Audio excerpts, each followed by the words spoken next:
Hi friends, welcome back to my YouTube channel Adil vlog. അപ്പോൾ ഇന്നത്തെ നമ്മുടെ വീഡിയോയിലേക്ക് കടക്കാം. വീഡിയോയിലേക്ക് കടക്കുന്നതിന് മുമ്പ് നമ്മുടെ ചാനൽ സബ്സ്ക്രൈബ് ചെയ്യാതെയാണ് കാണുന്നതെങ്കിൽ ഒന്ന് സബ്സ്ക്രൈബ് ചെയ്തേക്കുക.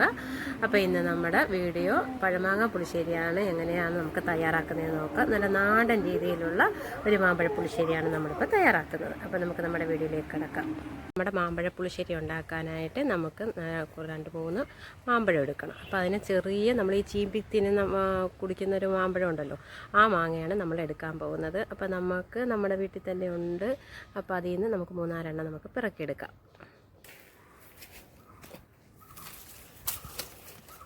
മാങ്ങ സീസണൊക്കെ ഇപ്പോൾ കഴിഞ്ഞ് വരുവാണ്. അപ്പോൾ അതെല്ലാം കിളിയൊക്കെ കൊത്തിയൊക്കെ ഇങ്ങനെ ഇട്ടിട്ടുണ്ട്.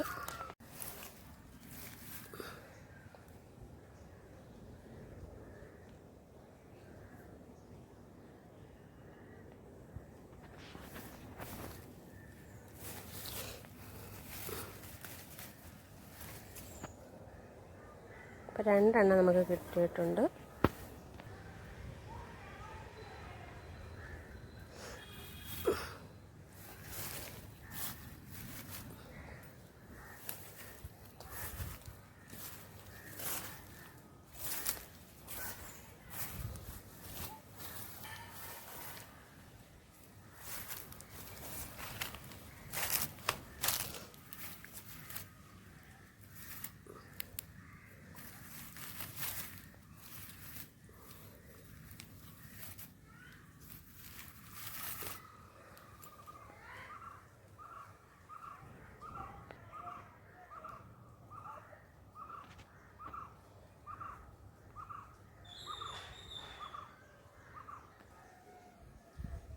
നമ്മുടെ മാമ്പഴമൊക്കെ നമ്മൾ എടുത്തിട്ടുണ്ട്.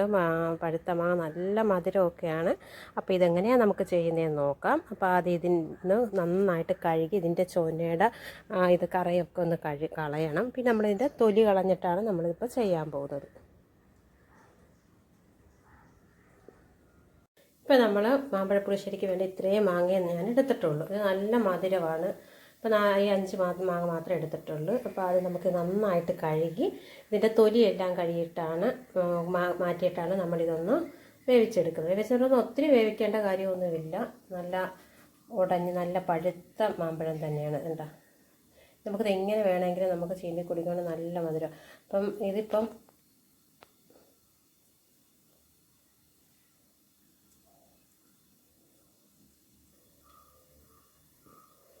ഇതാദ്യം ഒന്ന് കഴുകിയിട്ട് നമുക്കിതൊന്ന് അടുപ്പത്ത് വെക്കാം. ഇപ്പോൾ നമ്മുടെ മാങ്ങയൊക്കെ ഇതുപോലെ തൊലി കളഞ്ഞ് 2 പച്ചമുളകും കീറിയിട്ട് 2 കറിവേപ്പില തണ്ടും വെച്ചിട്ടുണ്ട്.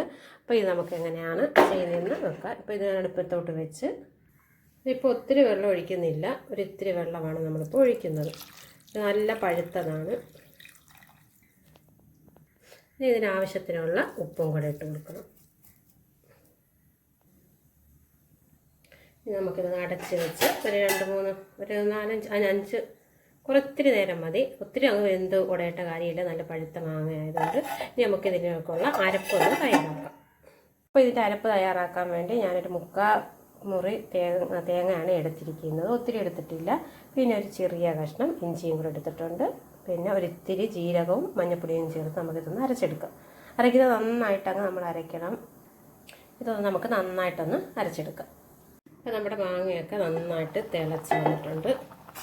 ഇനി നമുക്ക് ഇതിലേക്ക് ഇതങ്ങ് വെന്തങ്ങ് ഉടഞ്ഞങ്ങ് നന്നായിട്ടിരിക്കുവാണ്. അപ്പോൾ ഇത്രയും ഇങ്ങനെ ആയാൽ മതി. ഇതിന് ഒത്തിരി അങ്ങോട്ടങ്ങ് അളിക്കേണ്ട കാര്യമില്ല. അപ്പോൾ നമ്മളിത് ഓരോന്നും എടുത്ത് നമ്മൾ ചോറിനകത്തിട്ട് പുരട്ടിയാണ് നമ്മൾ കഴിക്കുന്നത്.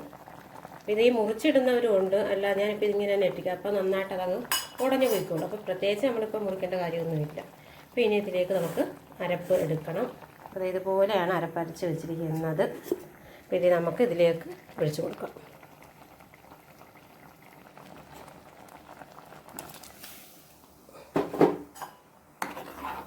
എന്നിട്ട് നമുക്ക് പതുക്കെ ഒന്ന് ഇളക്കി കൊടുക്കണം. തിളക്കാനേ പാടില്ല. അത് നമുക്ക് ഈ മോര് കറിക്കൊക്കെ എടുക്കുന്ന അറിയാമല്ലോ, അതുപോലെ തന്നെയാണ് ഇത്. അപ്പോൾ തീയൊക്കെ ഒന്ന് കുറച്ച് വെച്ചിരിക്കുകയാണ്. അപ്പോൾ ഉപ്പും കൂടെയൊക്കെ നോക്കിയപ്പോൾ ഒരിത്തിരി ഉപ്പും കൂടെ വേണം. അപ്പോൾ അതൊക്കെ നോക്കി നമുക്കിതൊന്ന് ചെറുതാക്കി ഒന്ന് ഇളക്കി ഇങ്ങനെ കൊടുക്കണം. തിള വരാനേ പാടില്ല.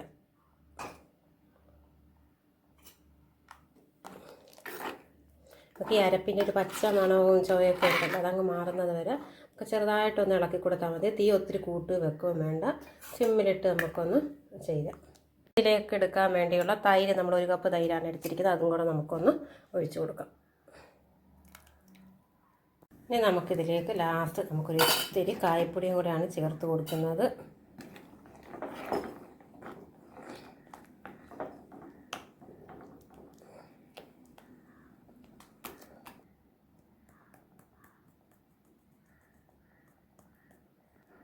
അപ്പോൾ ഇത്രയേ ഉള്ളൂ നമ്മുടെ മാമ്പഴ പുളിശ്ശേരി. ഇതുപോലെ എല്ലാവരും ഒന്ന് ട്രൈ ചെയ്ത് നോക്കണം. അപ്പോൾ ഇനി നമുക്ക് ലാസ്റ്റ് നമുക്ക് താളിച്ച് വയ്ക്കാം. താളിക്കാനായിട്ട് ഒരു ചീനച്ചട്ടി അടുപ്പത്ത് വെച്ചിട്ടുണ്ട്. ഇതിലേക്ക് നല്ല നാടൻ പച്ച വെളിച്ചെണ്ണയാണ് ഒഴിച്ചിരിക്കുന്നത്. അപ്പോൾ എണ്ണ നന്നായിട്ട് ചൂടായിട്ടുണ്ട്. ഇതിലേക്ക് നമുക്ക് കുറച്ച് ഉലുവായും കടുകും കൂടെ ഇട്ട് പൊട്ടിക്കാം.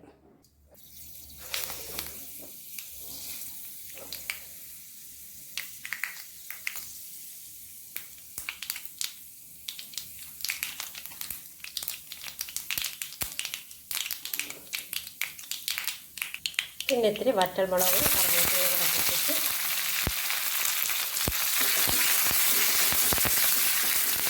ഒരിത്തിരി മുളക് പൊടിയും കൂടെ നമുക്ക് ഇട്ട് മൂപ്പിക്കണം. പിന്നെ നമുക്ക് ഇതിലേക്ക് നമുക്ക് ഒഴിച്ച് കൊടുക്കാം നമ്മുടെ ഈ പുളിശ്ശേരിയിലേക്ക്. സൂപ്പർ ടേസ്റ്റായിരിക്കും. ഇത്രയേ ഉള്ളൂ നമ്മുടെ മാമ്പഴ പുളിശ്ശേരി. ഇതുപോലെ അപ്പോൾ എല്ലാവരും ഒന്ന് ട്രൈ ചെയ്ത് നോക്കണം. വീഡിയോ ഇഷ്ടപ്പെട്ടെങ്കിൽ ലൈക്ക് ചെയ്യുക, ഷെയർ ചെയ്യുക, കമൻറ്റ് ചെയ്യുക. Okay, thank you.